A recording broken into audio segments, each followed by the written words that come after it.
You can see the plume on the first stage on the left-hand side of your screen as we're doing the boost back burn. Stage 1 boost back shutdown. Successful shutdown of the first stage Merlin engines for the boost back burn. Second stage engine continuing to burn. That'll continue to burn until about the T plus 8 minute and a 40-second mark into the mission.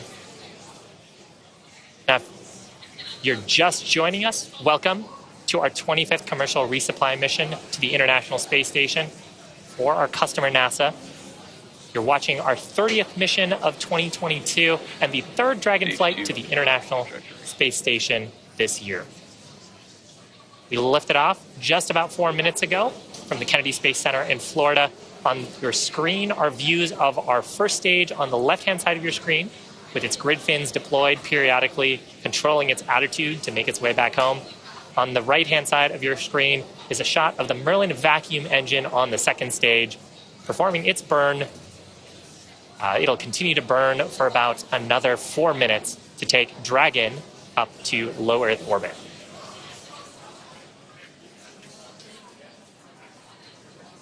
Now, speaking of the entry sequence on the first stage, to make its way back to that drone ship, it's going to have to execute 2 more burns. The first of those is the entry burn, where we'll ignite 3 of the Merlin engines, and that helps slow down the stage as we enter the upper part of the Earth's atmosphere. Following that, there will be a second burn, the landing burn, and there will only ignite a single Merlin 1D engine that'll bring the vehicle speed down to 0 for a soft touchdown on the drone ship. We've got some great sunlight on the vehicle, and you're periodically seeing some plumes of white. That's actually from our nitrogen gas thrusters that are helping to keep the first stage oriented, engines down, as we are in the vacuum of space at the moment. But once we get through that entry burn, the grid fins, which are deployed, you can see 2 of them on your screen, will then take over control as we start to get atmospheric authority. And then the first stage will only use those grid fins to steer back towards our drone ship. So entry burn expected to start about 10 seconds from now. 1 FTS is saved. Just taking a quick look in, stage 2 engine performance, about nominal. Continuing to burn. We've got about 3 more minutes for that burn. Stage 1 entry burn startup.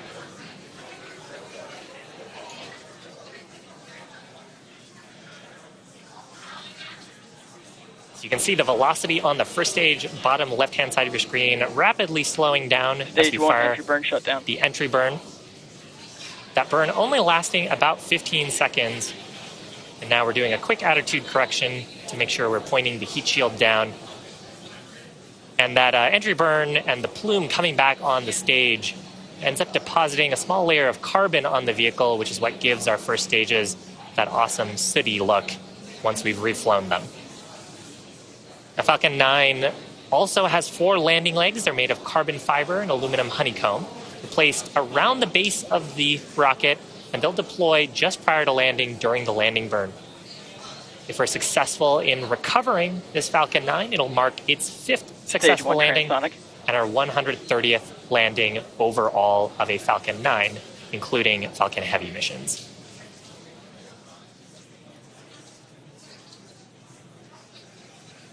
So landing burn coming up shortly.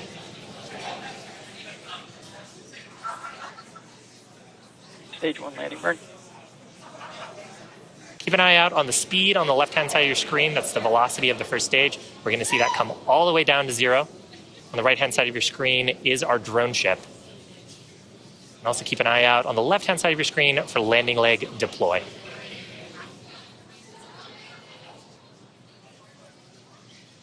Stage 1 landing leg deploy.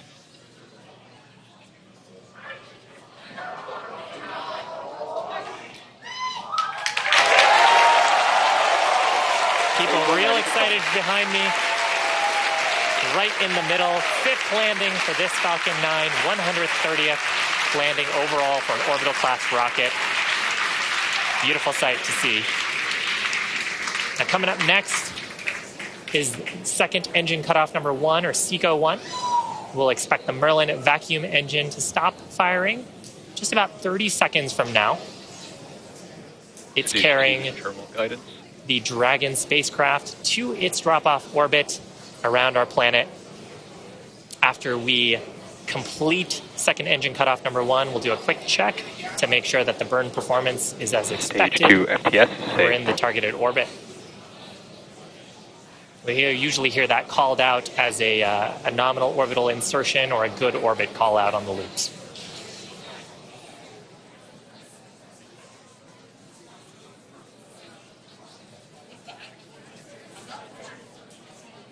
And back shutdown.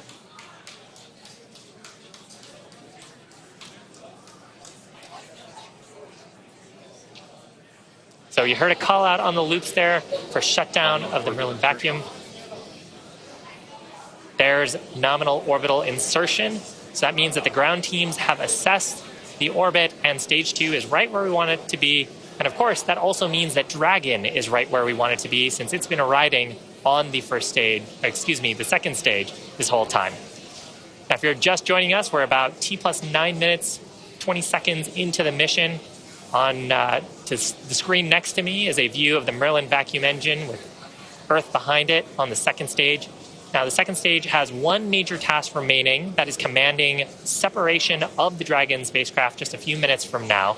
And we're hoping to have video of separation from the top of the second stage. We actually got a quick glimpse of it before, but we've got a camera that looks up into the trunk of Dragon and gives us a little peek at some of the cargo that we're taking in that unpressurized section. You can see the emit payload there on the left-hand side of the screen. Now, the CRS-25 capsule will be joining the Crew 4 vehicle, Capsule Freedom, which is currently on orbit. So we'll be back to dual Dragons docked at the International Space Station. CRS-25 will be headed to the Forward Harmony port on Node 2. And we're expecting it to arrive on the 16th around 11:20 a.m. Eastern Time. There, it'll spend about 1 month attached at the International Space Station. Now, as for the cargo, today we are delivering more than 5,800 pounds of science, research, crew supplies, as well as vehicle hardware to the orbiting lab and its crew. And amazing, more views inside the trunk. Now, at this point, the second stage is performing its final checks to ensure that we're not imparting any unnecessary momentum or spin to the Dragon spacecraft. Once those calculations are complete, Dragon and the second stage will command separation. And shortly following separation, Dragon will conduct a series of health checks on its thrusters, its cabin, thermal, and solar systems, its navigation systems, in preparation for the upcoming 38-hour mission to the space station.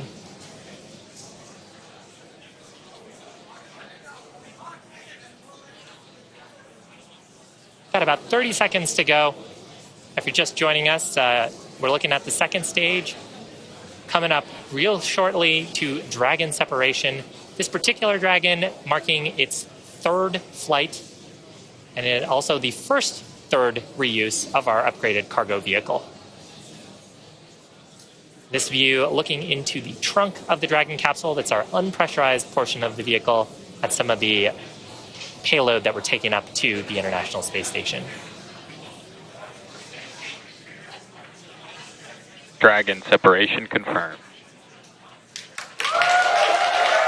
Phenomenal.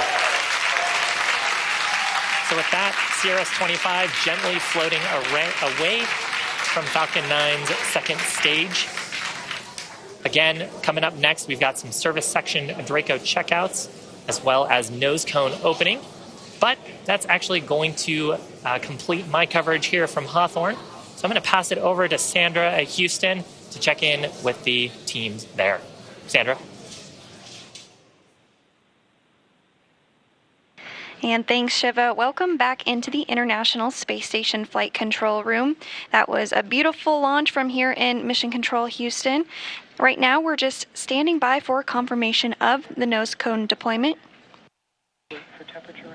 And we did just get confirmation that the nose cone was successfully deployed. That nose cone does cover the docking hardware, the navigation and rendezvous sensor, and the 4 forward bulkhead Dracos.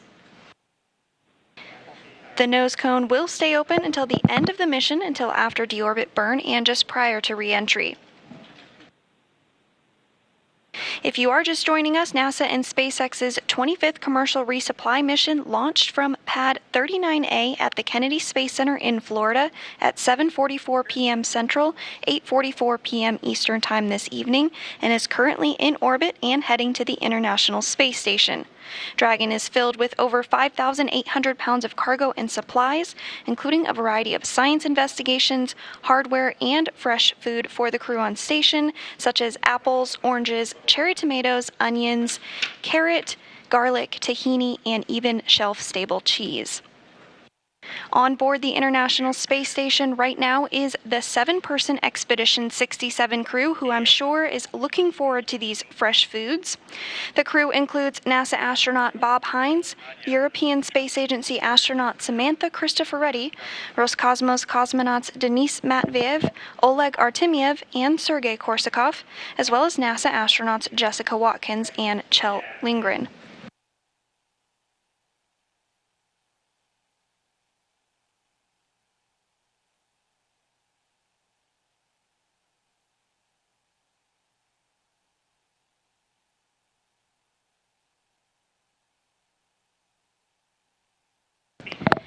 And we're just continuing to stand by on that nose cone deployment checkout.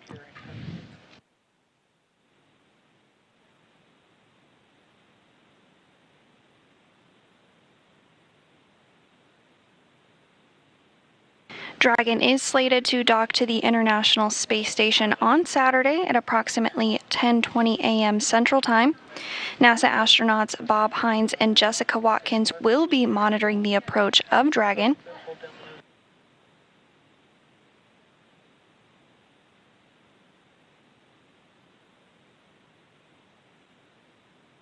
Earlier this week, NASA astronaut Bob Hines and Jessica Watkins spent some time reviewing procedures on a computer ahead of Dragon's automated rendezvous and docking. And the two flight engineers were also joined by NASA astronaut Kjell Lindgren, who helped stage cargo that will be returned inside Dragon at the end of its month-long mission at the orbital lab.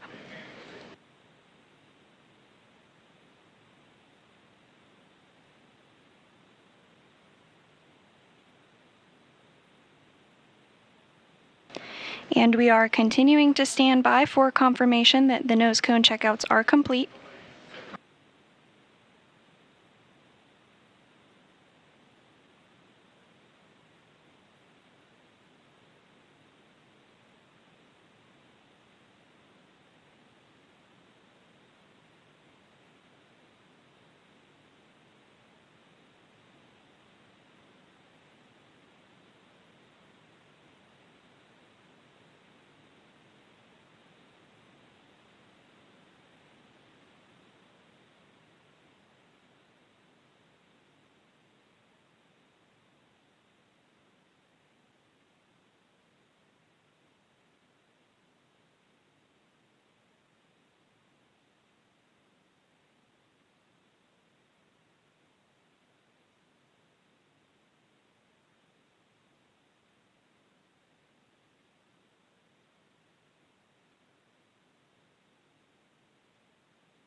And we did hear that the first set of hooks is already driven, and the second set of hooks is currently driving for that nose cone deployment.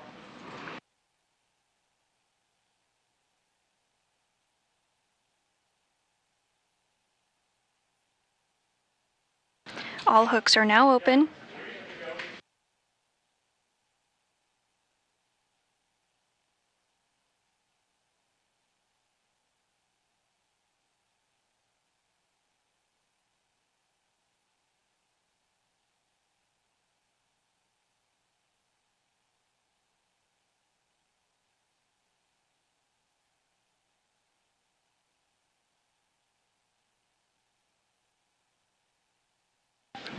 Everything continuing to go smoothly. We should have confirmation here just shortly that the nose cone is successfully deployed.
And we should have confirmation here shortly.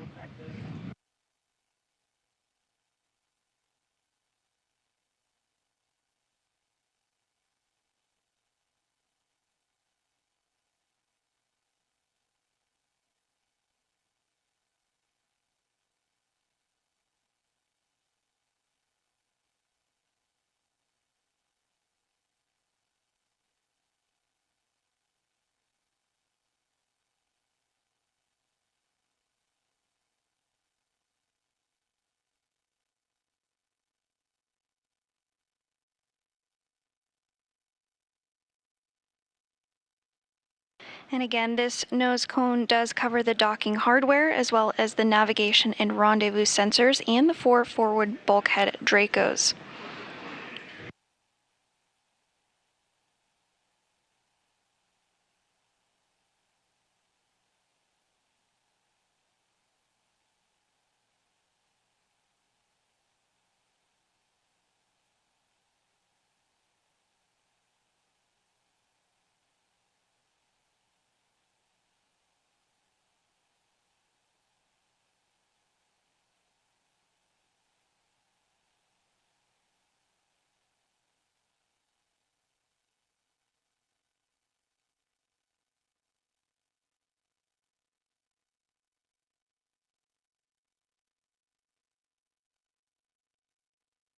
And we're continuing to stand by for nose cone deployment.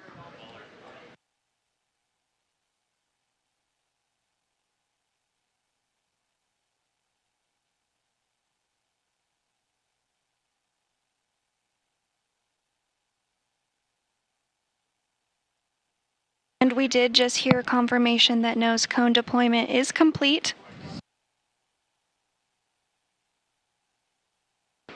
And with Dragon now safely on its way to the International Space Station and the nose cone successfully deployed, that will do it for us here in Mission Control Houston.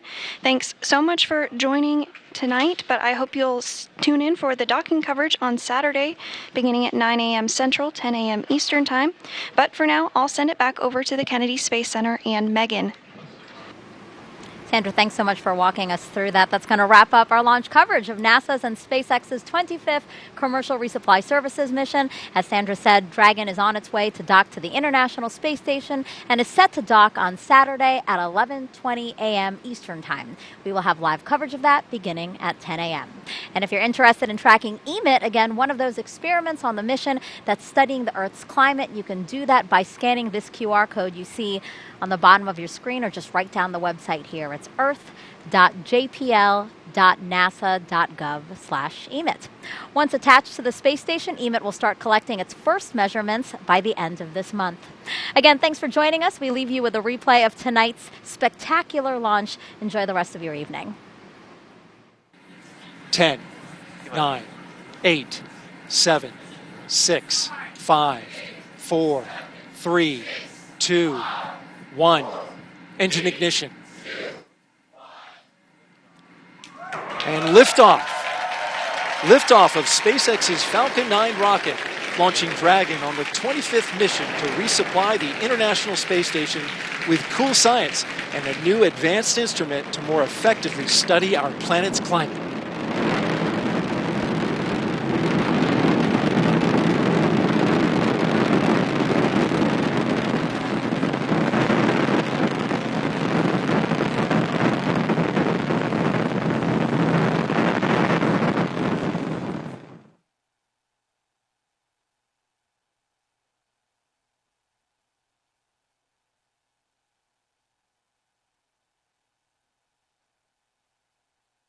Thank you.